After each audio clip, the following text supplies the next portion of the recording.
From the Bent Pixel Studios in Las Vegas, Nevada, this is Phone Booth Fighting, a twice-weekly podcast brought to you absolutely free and covering the world of mixed martial arts and so far beyond with that guy, the two-time UFC heavyweight champion and current Bellator heavyweight contender, Frank Mir, and this guy. Who am I?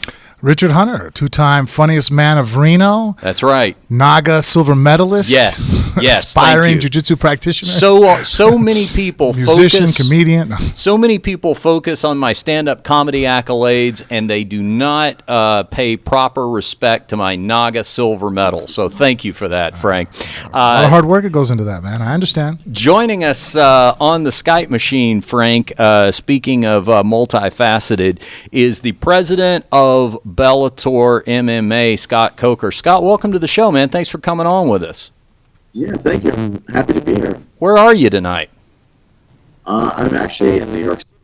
I have a big announcement. I'm sure you guys heard about some of the stuff. But it's been a lot of work, but, working hard out here in New York.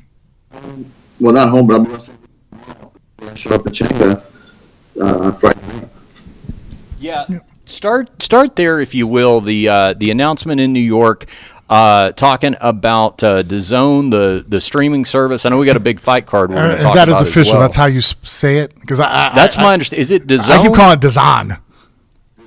DAZN. See there, Frank? You had me beat. Well, this coming from me pronouncing words has never been my strong suit. So this coming from the guy who still can't pronounce Injikawani. So yeah. So it's DAZN, but this is huge for not only Bellator fans, but I think even for fans, Scott, that want to work around the tape delays when those happen and that sort of thing. For the fans who've been hoping that there would be even more Bellator content coming, because I know this is not separating Bellator from the Paramount Network, but it's actually augmenting the access and the number of fight cards. So let me give you a chance to just start there and explain what this whole new streaming service is about.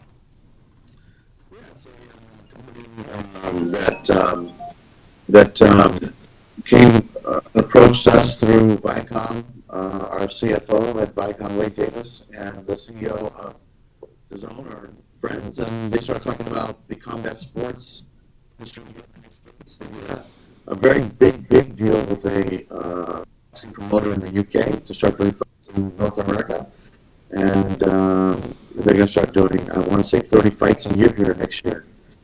And then they want to get to MMA, and Bellator we've done a lot of work growing the roster and getting in a good position to put on great fights. And they wanted to do a deal with Bellator, and we started sitting down, and it just seemed like there was a lot of synergy between what they were trying to do and what we were able to provide. And what they're looking for is they're looking for pay-per-view quality fights that they can put on their service, and instead of paying $60, $70 for a pay-per-view, you can subscribe on the service and get all the fights and all their different sports offering on their service.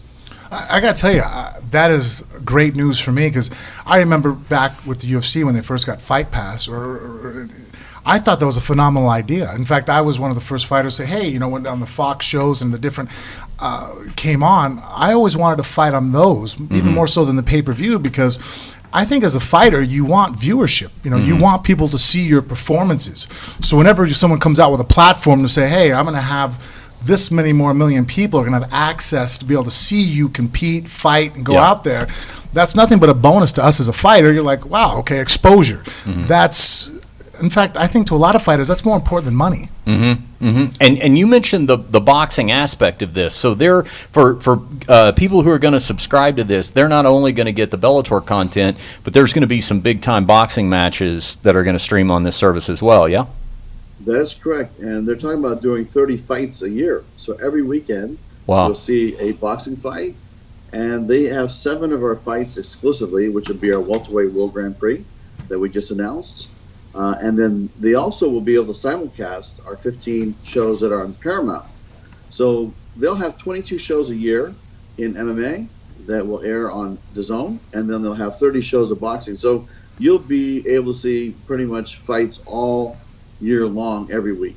Okay, so if in the U.S. if I want to stream just on my phone, let's say maybe I'm not at home or something like that, I can probably do the app on my phone, stream it that way. Even the stuff that's airing on Paramount, and is that right? That's correct. You Okay. will get all of the Paramount shows Yeah. that are airing on the linear channel, and you'll be getting it as a simulcast on DAZN. Now, the boxing group they're going to be working, is that Matchroom?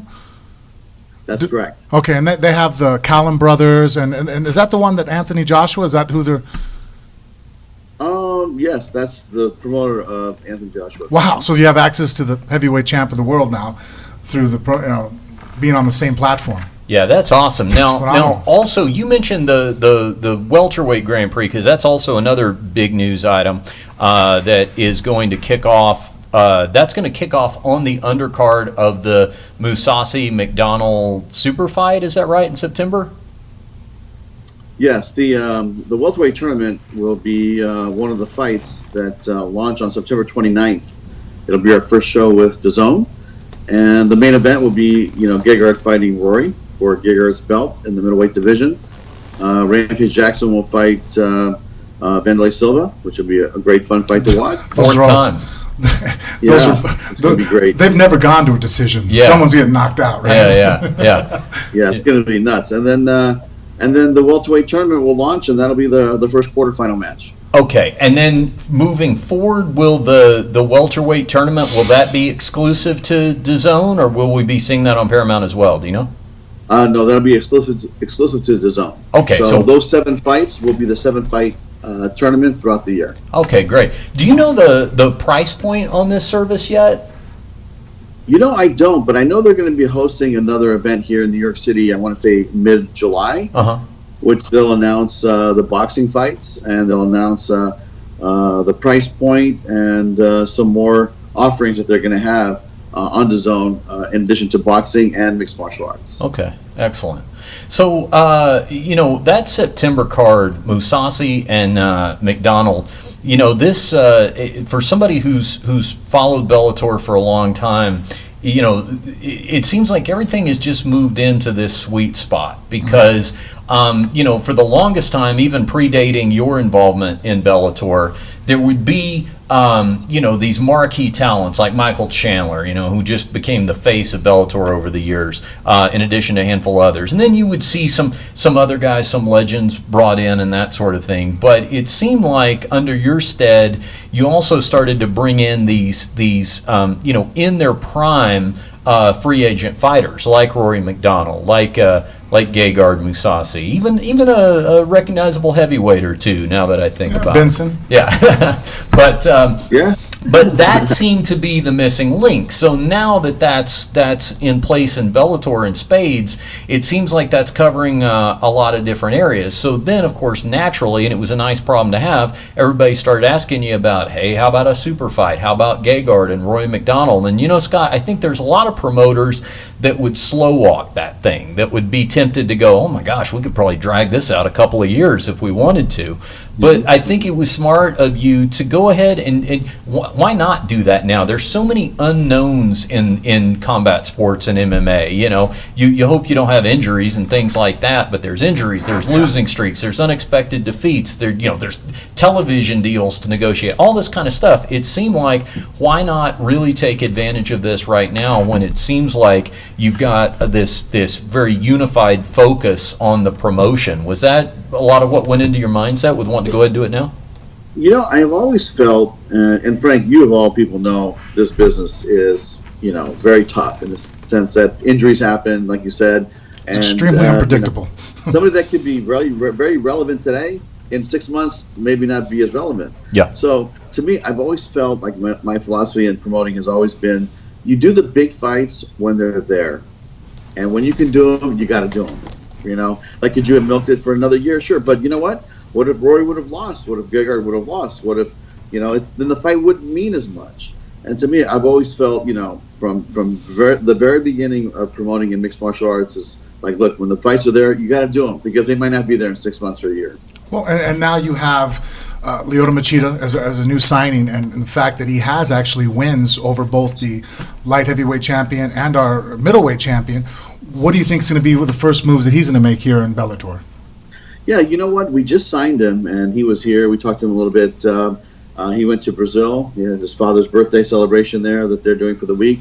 And Don't drink we the haven't punch. talked about opponent, time frame, weight class. He did tell me this, though. He wants to stay busy. He wants to fight in middleweight, and he wants to fight in light heavyweight. So he wants to bounce back in 2 different divisions. And he said, look, I'll even fight Fedor. I'll fight anybody, in the middleweight, light heavyweight. But if Fedor wins the belt, then he goes, I would like to fight Fedor.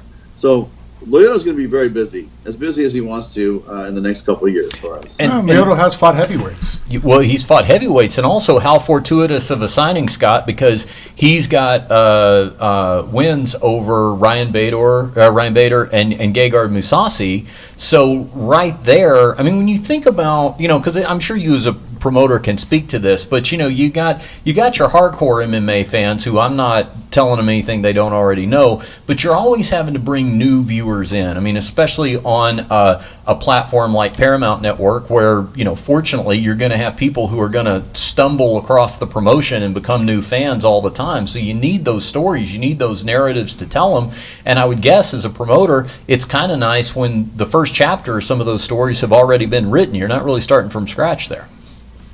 Yeah, and you know what? And the same applies like to Frank. I mean, it's such you had a great career. If you didn't want to fight at all ever again, you've already accomplished so many things that, how many people are main event fighters in this sport? Mm-hmm. Think about that. Mm-hmm. How many fighters move the needle? How many fighters have that recognizable charisma, that face, that that X factor that a lot of people don't factor into it? You can't just go by, this guy's got skill or that guy's got skill. Does he have the ability to move the needle? Because at the end of the day, if no one's watching, it doesn't really matter, And that's just how I feel. It's like, look, this is a sport, but it's also entertainment, right?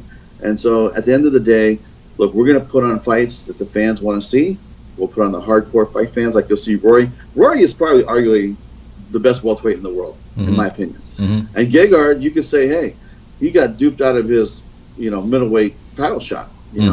So to me, he's the best middleweight in the world. You're talking about the number one welterweight, middleweight fight. The hardcore fans are going to love that fight, and I'm going to love that fight. And Frank, you guys will probably both love that fight. Yeah. At the end of the day, we want to get something for the fans, for everybody, and it comes down to star power. Lyoto is a star. How many main events has he fought? In the past in the UFC. And this guy, we're walking around New York City with him. He's very recognizable. People know who he is, and I'm excited because you know what? It's that's what we need as a league. Are fighters that people know, fighters that drive the needle, move the needle, and get people to watch, get people to buy, get our sponsors that are happy, our international sales to activate and increase because of the fighters that we have. Because at the end of the day, it's about the fighters you have in your league. Yeah, and one more point about Lyoto. I want to ask you about this, Scott, because he was talking about this once the news of the signing came out. Lyoto, Frank, was a free agent, and he got the offer from Bellator, and the UFC didn't want to let him go. They made a matching offer, but Lyoto said that he had given you, Scott, his word that he told you what he wanted, and you said, if I give you that, will you come over to Bellator? And he said yes. So even when the UFC came back to him with a matching offer, he said, no, I'm keeping my word here because I gave Scott my word. That's That's a rare thing in this business. Yeah, the fight business isn't always not a lot of honorable people. As much as hard as it for me to say those words. Yeah. In the world of martial arts and fighting, sometimes when you start prize fighting, sure, not always. Yeah, but I would think, Scott, that as a promoter, that's got to be really good to hear. I mean, that's probably a really good feeling of a way to start off a new relationship when you got that kind of respect from a fighter. Yeah, and I'll tell you, sitting down with Lyoto, I've never really sat down with him. We had his brother fight for us, and so I just said hello and goodbye and nice. It's an honor to meet you for many years because I've just been a fan of his. Mm-hmm. I watched him fight BJ Penn in Japan years ago when BJ wanted to fight bigger guys, and Lyoto was the guy that fought him. I think this was in 2000 and I don't know, maybe 6 or 7, or 5, whatever. But I've always been a fan because I love his martial arts spirit, And I grew up in a traditional karate school, just like you did, Frank. Yep. And Lyoto carries that respect, that charisma, that discipline, that that Bushido,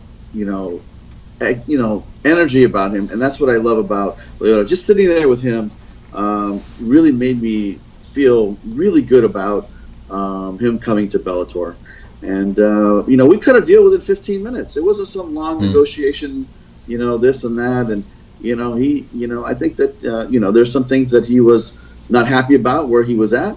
He explained them to me, and I said, if we take care of this and this, and would you come over here? And he said, I would. So I said, okay, then we have a deal. It was that simple. It was really a 15-minute meeting. Yeah. And then we all had dinner, and then said, okay, let's send an offer and see what happens. And it worked out for us. So I'm really happy to have him on board. Congratulations on that. He's going to be a great addition. Let's talk about what's right here in front of us, which is a big Bellator fight card this weekend, Friday night on the Paramount Network, Bellator 201. Frank, on our last episode, we had Alimale McFarlane on, the Bellator women's flyweight champion.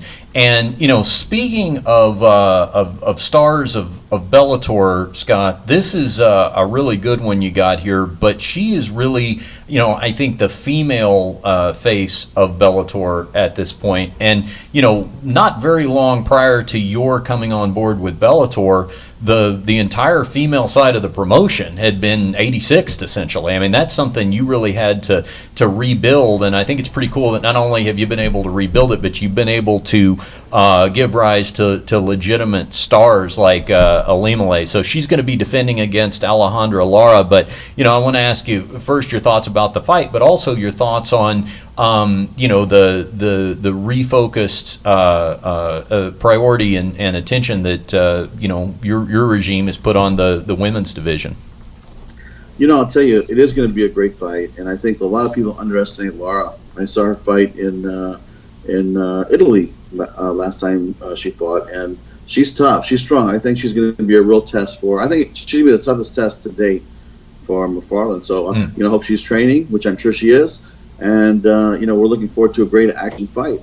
But as far as the female coming into the mixed martial arts, we were the first ones to do it in California. Yeah, and we were the first ones to have license to do female mixed martial arts. And Strikeforce. And Frank, you'll get this because when Strikeforce we had Gina Carano fight, Elena, we had I forgot her name, but she fought in December of 2006. Even though we had our first fight was March of 2006, the athletic commission at that time in California would not allow us to do a female fight, and we fought for 6 months to try to get that fight to happen, and I felt like this, and I was telling Armando Garcia, I said, Armando, listen, I grew up in a martial arts school. We train with females. We spar with females. We work out with females. This is self-defense. Now, why would you not allow them to compete? There's no reason why females should not be allowed to compete, because I've seen some really good females be amazing athletes and fight, and you've seen some girls in the gym, I'm sure, Frank, that could fight if they wanted to. They just don't. But hey, Frank, I've had my ass kicked by a lot of females in the gym. You don't have to convince me. Yeah, so to me it's like it's a principle, and we fought for it. And then the very first fight, Gina Carano fought December of 2006. She won a decision, and that fight was 3-minute rounds. The commission wouldn't let us do 5-minute rounds. I remember that. I forgot about that. Yeah. And so we had to fight for another year before the commission said, okay, you can do 5-minute rounds. And that was the first fight that 5-minute rounds were allowed, and that was the Carano Cyborg fight in August of the next year. So, it was a process, but I never understood it because, I was a kickboxing promoter before MMA, and we had so many great female kickboxers come into Strikeforce kickboxing and compete and fight and be televised on ESPN, be televised all over the world. Their talent was unbelievable. And, to have a commission not understand mixed martial arts and not understand, why females should be allowed to fight, it just blew my mind. And then from there, when we got the green light to do it, we signed Misha Tate, we signed Sarah Kaufman, we already had Gina, we had Cyborg. Yeah. We had Amanda Nunez fight in Strikeforce, and then Ronda came into Strikeforce and got her early fights in there before UFC started doing female fights. So to me, it's like that's something that when I look back, I'm really proud about. Opening up the female division for MMA, because we had to fight quite hard for the first couple of years for them. Yeah, and now I mean, I guess if you think about it, I mean, pretty much the female division in MMA is due to Scott Coker. I mean, yeah, 100%. And and that was because I mean, Gina Carano was the very first superstar. Yeah. Then Ronda Rousey, who also came through, Strikeforce was the next one. We're just going through steps. If you think about the evolution of the sport and who fought for it, where it's going, Well, unfortunately, now the women's division the divisions have been brought back into Bellator and restored. So we're not just having to talk to people about the way something used to be way back when, and it's back to the level that it should be, with Ilima-Lei Macfarlane defending her title this weekend. By the way, Ryan Couture also on that fight card. Valerie Letourneau will be fighting as well. Scott, let me ask you, because we spend a lot of time on this podcast sitting around talking about who the next guy is that Frank's going to fight. That's something you have a hand in these days. So let me ask you first about Josh Barnett is out there. He's been released by the UFC, and I'll tell you what, Frank is a guy. I've known him a long time, and he never makes excuses about fights, win or lose. He never talks about robberies or anything, but he will tell you when he thinks something was stopped too soon. And that he says that Josh Barnett fight was stopped too soon. I agree with him. I know, Frank, that's one you'd like to get back. Yeah, you got any interest in Josh, maybe?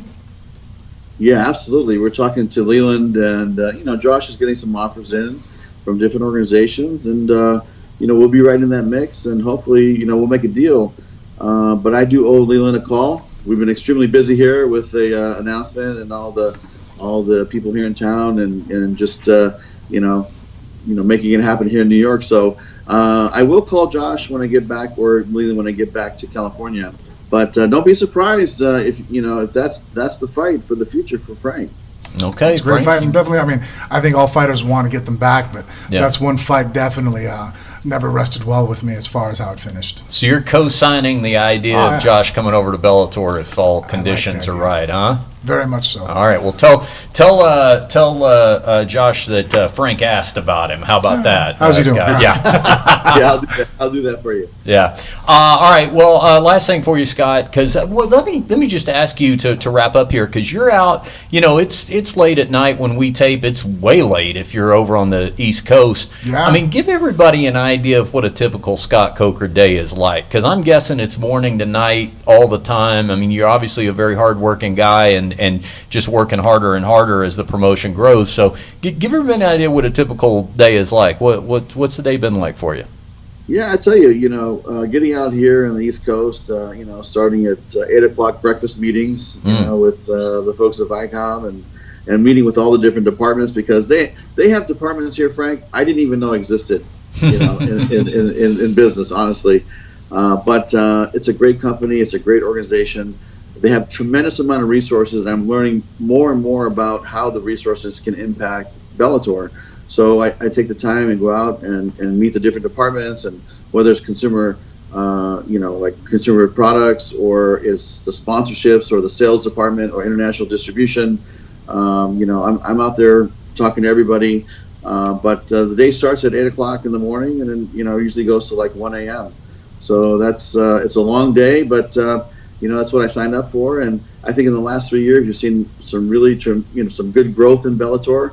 It's something that I think that we should be really proud about, the fighters that we have over here now, and the divisions and the weight classes, and I'm excited about September 29th and this new deal with DAZN. What it does is it gives us the ability now to sign more free agents, right? Yeah. Take care of our fighters better, build a little bit better infrastructure for our support team, and it also allows us to cultivate the athletes and sign more guys from, let's say, the beginning level, and cultivate them and kind of simmer them and grow them, and Aaron Pico's simmer them basically. Yeah, the Aaron Picos of the world, exactly. Yeah, the Aaron Picos, the James Gallagher, the AJ McKees, guys that we identified 2 years ago. Well, I want to find the next group of those guys now, because Aaron Pico and those guys are going to be ready to step up to the next level, I would say, in the next year.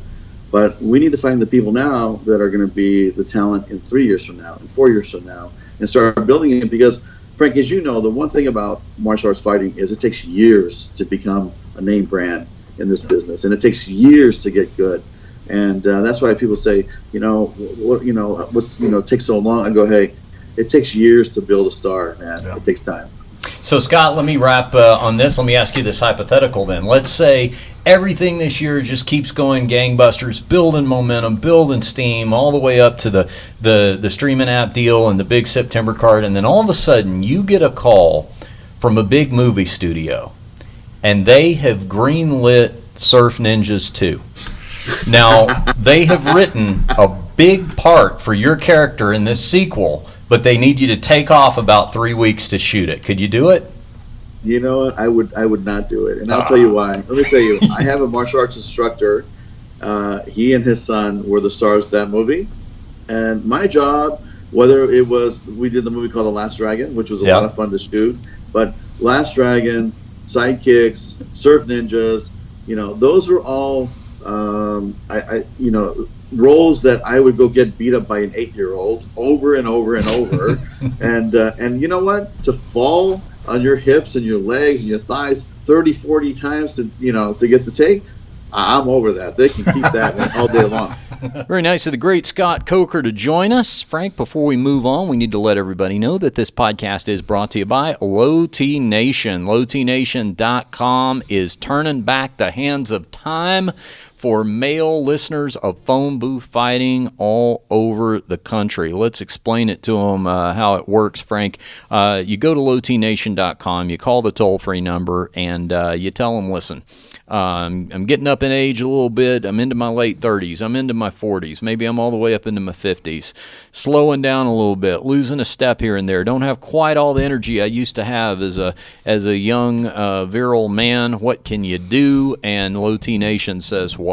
Well, you give them a call. You explain to them the symptoms you're having.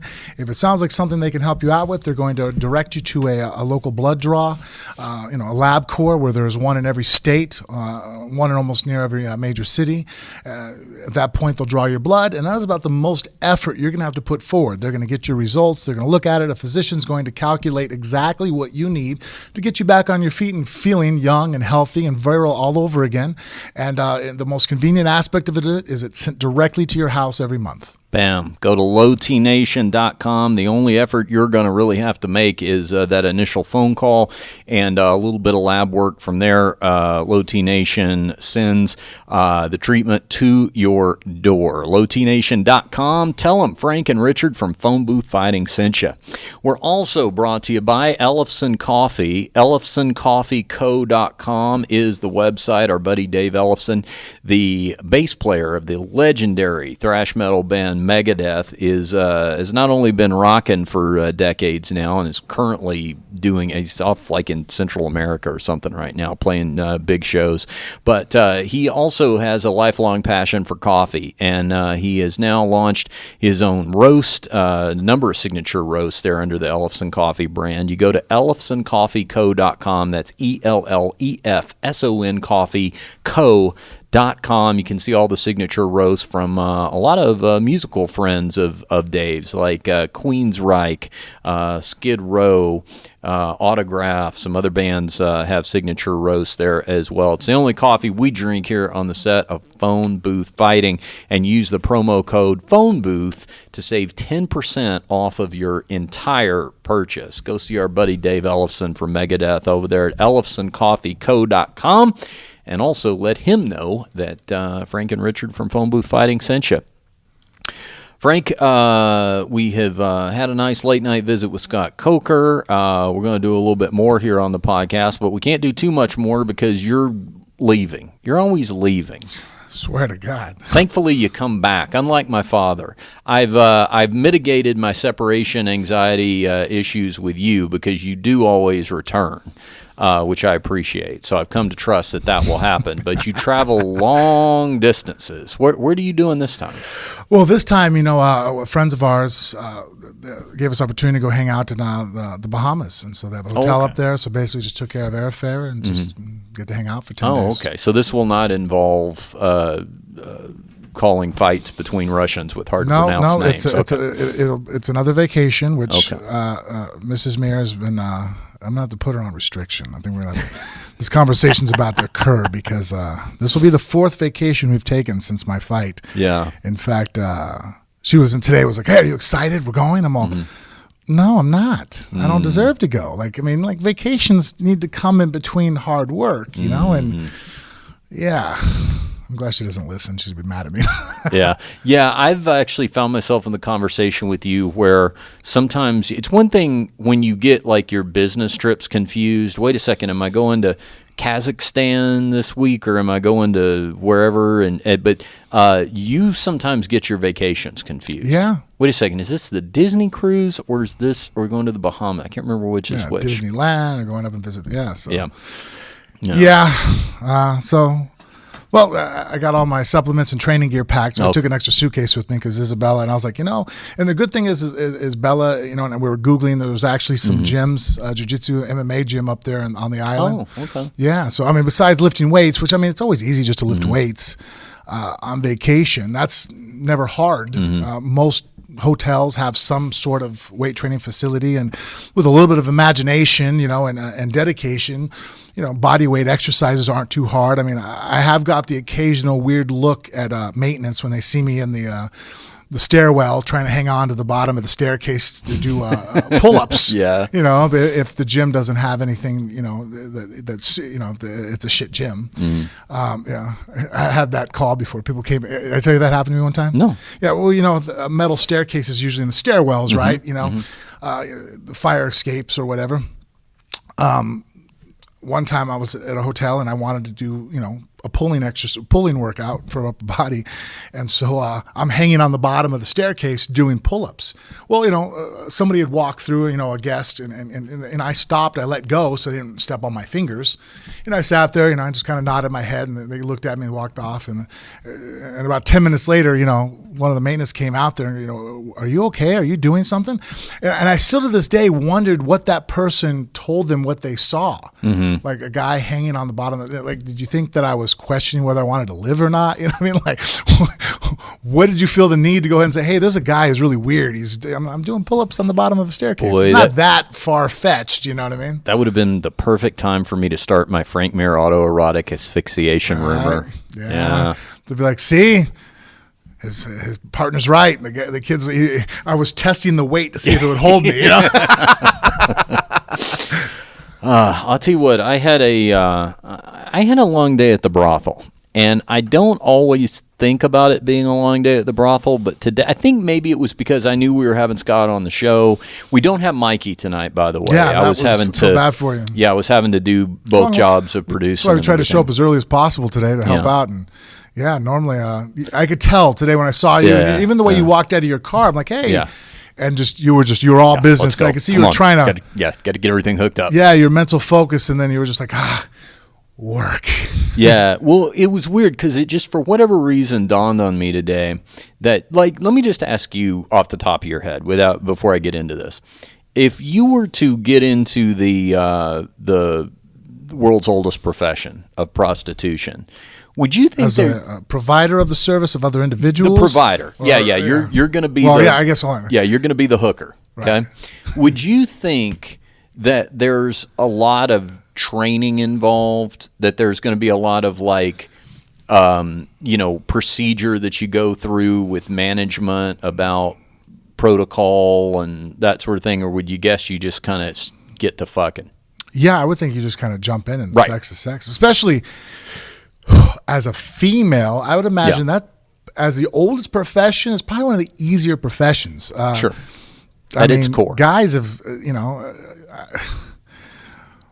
regretfully, I go on the internet sometimes, and and you know what? Men will have sex with damn near anything, I don't think, what do they call it? Rule 34, on the internet, anything could be, twisted into a sexual thing because the male, the side of the aspect of things that we can just pretty much, guys have, from holes in jacuzzis to just farm animals. I've heard of the craziest shit in the world. So I'd imagine being semi-good looking is probably about the hardest effort coming from a female. Now, as a gigolo, I would think you take a little bit more skill, I think being a putz would be a little bit harder to pull off. Women are a little bit more demanding, I Yeah. think, of being wined and dined, maybe. Well, for me, I was just real because here's what happened. So like we get this new girl at the brothel, and you got to explain to her. Obviously, we're a legal brothel, so you got to explain to her certain legalities. Like for example, condoms mandatory all the time, always. That's not even a discussion. You got to check the guy to make sure that there's no lesions or visible outbreaks going on, Oh, yeah, stuff yeah. like that. Which we've had some funny Right. stories occur Right. off of. You kind of have to have this conversation. But then I get into this whole, first of all, I realized I've got this rap. I've got like a whole thing I can go into now that without even really, like I'm doing my stand-up routine with a new girl, just giving her the whole rundown of, okay, this is how it's going to work. This is how much time you have to close the deal. If you don't close the deal, you walk them back out to the bar. That's an opportunity for the other girls to talk to them.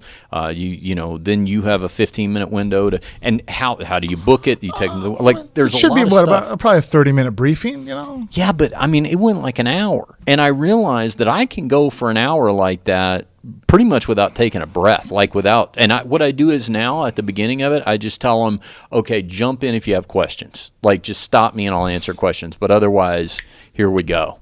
And I just start rolling. And I think it's been born out of more than anything else when they get into cat fights with each other, figuring out what they were fighting about and going, okay, that's something we got to head off. That's something we got to avoid. Lessons learned. You learn how to make amendments into your speech. Because you know what a big problem is we have with them is the guy will come in there and, there's one of two ways you can do it. You can either just go straight to the room with them, do your booking, pay your money, and it's pretty much, elementary at that point. Or some guys like to sit at the bar, have a beer, have it be more organic. Like the girls are just kind of coming up and casually talking to you. So it's almost like you meet the girl in the bar. It doesn't feel as arranged. Yeah. Right? I could imagine that. I mean, that would be me. I could get that. I think I would have to go that route too. I don't know. So much to me, sexuality is very mental on top of physical. I mean, obviously, the first thing I see is your physique, but there has to be a cat and mouse type. Not don't have to play games, but there has to be dance. Yeah, an there's exchange. like a ritual to it. Sure, get to be turned on by somebody, hear their ideas, talk about things. Right. There has to be even if it's just a few minutes. I guess. I mean, there has to be some kind of mental courtship. For there be an attraction, Otherwise, I mean, shit, you could just have sex with one of those fucking dolls. I mean, if you're just looking to physical form to stick your penis in, I mean, go do that, So the problem that we have is these guys will, when they come in and they, the girls line up and they can select a girl from the lineup, sometimes the guys will just be like, I'm going to have a drink at the bar and just kind of chat and see what happens. Great, not a problem. Well, when they sit at the bar, each girl then has the opportunity, one at a time, to talk to the guy for about 10 to 15 minutes to see if there's any interest there. And if not, they move on to the next one. But the guy doesn't really know that that's happening. It's not real pronounced the way it happens, right? She doesn't walk up and go, okay, I'm on the clock, 10 minutes. Right, exactly. Okay. So, but what'll happen is the guy will get so worked up and so distracted, he will promise any girl anything, right? So we'll get these guys where it's like he tells every girl, I'm gonna book with you. Yeah, I just want to finish this beer, and then definitely I'm gonna do it. And then she takes him at his word. Well, in the meantime, here comes another girl that gives him the hard sell, and then he tells her the same thing, and then all of a sudden, girl number one's like, "Wait a second, I thought we had a date," and he wanders off with the other one. So it's like you have to coach these girls to look out for all these kinds of possibilities. Because they're doing this often, whereas I'm sure there are guys that are regulars, but I imagine that a large percentage of the individuals that go in there are males. It's their first time, or if or they don't go often. You know, it's not like Yeah. it's a weekly ritual for them. So, and I think men have a hard time saying no to women to begin with. We're just not wired that way. You know what I Yeah. mean? Like, you know, if anything, I mean, it's women that are kind of wired to be able to secure the safety of our offspring. You know, as far as, you know, it's like, okay, I'm just not going to have sex with anything. You know, again, going back to my early observation that, you know, men are, you know, there was actually a very famous model. She made a comment. Was it Adriana Lima? And she was asked, like, hey, how do you feel that all these men and you know, everybody finds you so beautiful? You know, and she's like, well, you know, I find it very flattering that all these men, you know, would, you know, want to have sex with me, until I realized that, you know, I forgot if she said, like, you know, but then I realized that most men would fuck an egg sandwich, or, you know, to have sex with a sandwich, you know, or what, she said something that was completely funny. Yeah. She was, and then it puts it into perspective. I'm Yeah. Yeah, it's just I just felt it for some reason today. I don't know if it's because it's a long day or whatever, but I just start to launch into it, and I'm like, man, I kind of scared myself at how well I have it down, if that makes sense. Like a tight headlining comedy set. Like I'm like, I know exactly where I'm going with all this. I can kind of do it in my sleep, and, you know, just, I don't know. It was weird, you know, and just I was thinking about the number of times I do it and all that kind of thing. But you got to arm the girl with that information, because otherwise, it's amazing too sometimes So, I mean, what all they real don't quick, know. just on that particular, do you basically tell the girl, like, look, unless he takes you right then and there, Yeah. any promises are Yes. completely bullshit. Yes. Like, unless he, you know, the whole I'll get you later on the back end, like, that means nothing. You can't, if you see him grab another girl and walking, there is no, hey, you said me. Like, that's just going to cause, like, you either seal the deal right then and there, or there's no contract. Yeah, 100%. But you also coach him up on how to help each other out, like to pull each other into 2-girl parties and stuff like that. Like, you know, you see something like that happening, be a good wing person. Like, pick up the one who got left behind. You know, oh, that's my friend. That's Julie or whatever. Come on, you're coming with us. We're going to have a better time with all of us or whatever. So then you got to work all that in. And then there's like a whole thing that you got to go through like the negotiation and stuff like that of, you know, what the guys. Because, again, there is no set prices. See, that's the thing. A lot of times when people see the way that it works, like in the illegal side of it, like the escorting, it's like, well, it's this much for an hour and it's this much for a half hour or whatever. But in this world, I mean, there's a million different prices for a million different activities. And then here's another thing you got to coach them up on too, is you got to tell them, okay, this guy may be looking for something that he's embarrassed to say he's looking for. So what you want to do is you want to lay out like all the possibilities, but in kind of verbal rapid fire succession, so that somewhere in all that he's going to hear, I can fuck you with a strap on. You know what I'm saying? If that's his thing. Right. But don't focus on it. Don't dwell on it. Just mention it. Blah, blah, blah, blah, fuck you with a strap on. Blah, blah, blah, blah. All these other possibilities and this and this and this and this. And then he hears it. And in his mind, he's like, oh, okay, cool. That's my thing. That's the thing I have a hard time talking about. So now I know she's good to do that. Yeah, that's something I can't relate to. I don't really have any strange fetishes. Yeah, no, I don't. It's the girls. I have heard from many of them talking about that they say, like they'll talk about, obviously I'm having the conversation with them, and they'll say to me, yeah, somebody like you, they're like, we pretty much would know what we were dealing with, more or less. Like, it's not going to be anything really out of reason, you know. It's the middle-aged, generic, white businessmen looking guys. Those are the guys who are into really weird shit. Guys that fit the serial killer profile. Yeah. It's like, all right, just normal, average Joe Blow, American. Yes. So it was a lot to deal with today. Not to mention that all the girls at the brothel were devastated over the announcement that Johnny Hendricks is retiring. And there's our segue back to MMA. Johnny Hendricks announced, actually, I think he announced it on MMA Junkie Radio today with our friends George and Goes and Dan Tom. Do you know Dan is their third over there now? Remember Dan that he did the podcast with us in the hotel in, was it L.A., the ACB card, where we went out there, you, me, and That wasn't the Drysdale. It wasn't the jiu-jitsu card. It was when they did the actual fight card. Where Drysdale's dad was the announcer. Yeah. Where you went out there and actually MC. Yes. Your whole negotiating 30 seconds before we went on camera. That one. Yeah. Yeah, so Dan's like their analyst Oh, now. really? He does these amazing fight breakdowns. Yeah, Cool. But anyway, yeah, I think Johnny announced it over there today. Big Rig is retiring from MMA, and boy, that is a career when you look at it. I mean, first of all, he a wrestler with power. I mean, he came along at a time where wrestling was really emerging, I think, as the new dominant skill to have in MMA. But on top of that, he had that knockout power. One of the greatest fights I've ever seen, the first fight he had with Robbie Lawler, and that's not the only one. I mean, a lot of people believe he beat George St. Pierre. I'm one of them. And then eventually became champion.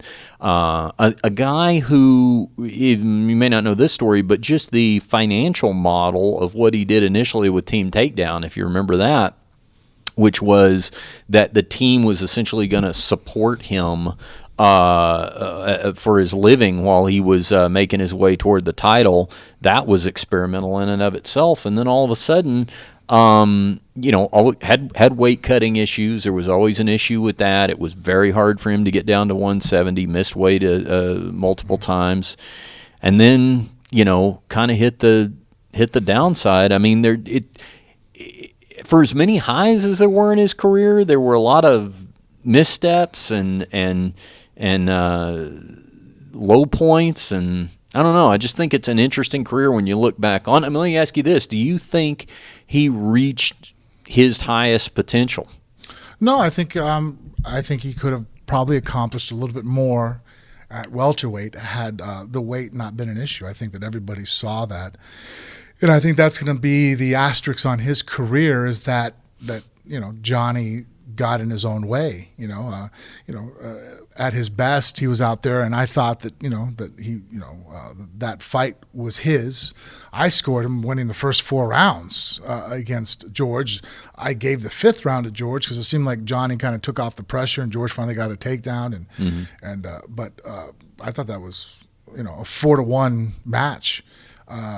And so it shows you the abilities that he had when he was, properly underweight. But, his weight management was always just an issue. I mean, the point to where, so much that you can use the example of that he missed weight moving up to middleweight. That's right. Here's a guy who's a welterweight, had a hard time making the weight, but made it to fight him. He fought championship weight, was the champ. Then he moves up to 185. They give him 15-pound allowance, and he missed weight there. Showing just the issues he had with his weight gain. And I'll always stand by the fact that I think that that's one of the issues with making your children cut weight at a very early age. It starts the clock on that type of competition, and I think that you have a time frame. There's only so much the body can do, and I think that Johnny burnt himself out. I think that he was just done cutting weight. I don't think he was even done competing. I just think that I think that he is a short stature even for welterweight, but so powerful that it was fine. I think that was his proper weight class. But being burnt out, with the weight cut, he moved up to middleweight and had mixed results up there. I thought that that again, if I had to point to okay, how could somebody in the future learn a lesson from Hendricks and not have that? I'd be like, well, don't have your 9-year-old kid, cutting weight like crazy, let kids be kids, not that, hey, dropping 2 or 3 pounds of water the day of a weigh-in or something at a practice, I'm not, being crazy about it, where, don't let them cut any weight, Bella, and Cage in the wrestling tournaments, I'll let them, if Bella, weighs 143 and she wants to wrestle at 140, I don't have an issue with that. She starts talking about wrestling at 130, and I'm like, no, it's not happening. You're not doing that, and because I can foresee the issues and the drain it puts on people. And Hendricks, I think, is a prime example of that, he could cut weight. He cut weight his whole career. What was the difference when he got older? Well, burnt the fuck out, just done. Yeah. Johnny Hendricks was always a great interview. And what made him a great interview, it wasn't that he was bombastic or provocative in his trash talk or anything like this, but and it might have been a nuance that went largely unnoticed, but as someone who has interviewed plenty of fighters and gets a lot of, I'm just ready for wherever the fight goes, and, the kind of generic answers, Johnny always really gave you a thoughtful answer. I mean, you've always spoke highly of his, and as somebody that's done a ton of interviews, or interviewed a ton of fighters, you always mention that he stands out in your mind as one of the better interviews. Yeah. I mean, he would always, it was always clear that he was listening, first of all. I mean, just in the sense of, if you asked him about, your opponent has a history of having trouble off his back, and here's an example, he'll give you 2 more examples. Yeah, you're right about that. And then, also in his fight against this guy or that guy, you notice this, and he does have trouble there or whatever, and he'd give you it was conversation, and that's, I certainly appreciate it as a fan, not just as as an interviewer. So hopefully we haven't, he'll, if he wants to, he'll find a way to stay involved somehow, coaching or periodically commentating, or maybe just coming on the podcast from time to time. Yeah, that'd be interesting. Yeah. Be good to get him on. We need to put a wrap on this one, because now, are you going to the airport right now? Yeah, I'm going home, grab the kids, and look at you. In fact, actually, the airport's, my flights are starting to tell me that it's time to go. Yep. You're actually getting a notification from the airlines saying, sign off on your podcast. It's time to check in. Not that detailed, but yeah. Okay. But definitely the what gate and time to check in. Well, let's do this then, Frank. Tell them about the importance of that Amazon banner on the front of phoneboothfighting.com and what it does for us. Well, it's one of the easiest ways to support the show of any of the shopping you're going to normally do on Amazon. If you click through our banner first on phoneboothfighting.com, a small percentage of what you use, what you pay for at no extra cost will come back to here at the show. Also, buy our official show merchandise in the store section of phoneboothfighting.com. We have multiple T-shirt designs. There's some podcast posters on there that are autographed. All colors and shapes and sizes, shipping now. So you can find those in the store at phoneboothfighting.com. Also, do us a favor. Look us up on iTunes, Phone Booth Fighting. Click on those 5 stars. That helps us a lot in terms of our ratings. And if you have a moment or two, write a favorable line in the review section. We like to read those on the air, just like we did on our last episode, and we'll be doing that again sometime very soon. One more thing, Frank, tell them where to find us on social media. Well, Facebook and Instagram, you can find us at Phone Booth Fighting. At Snapchat and Twitter, it's just Phone Booth Fight. And don't forget to watch our Phone Booth Fighting YouTube channel. That's how you get to see Scott Coker up there on the big screen. Very nice of him to join us earlier in the show. Don't forget to check out Bellator 201 this Friday night on the Paramount Network. For Frank Mir, I'm Richard Hunter, and we'll see you right back here next time on Phone Booth Fighting.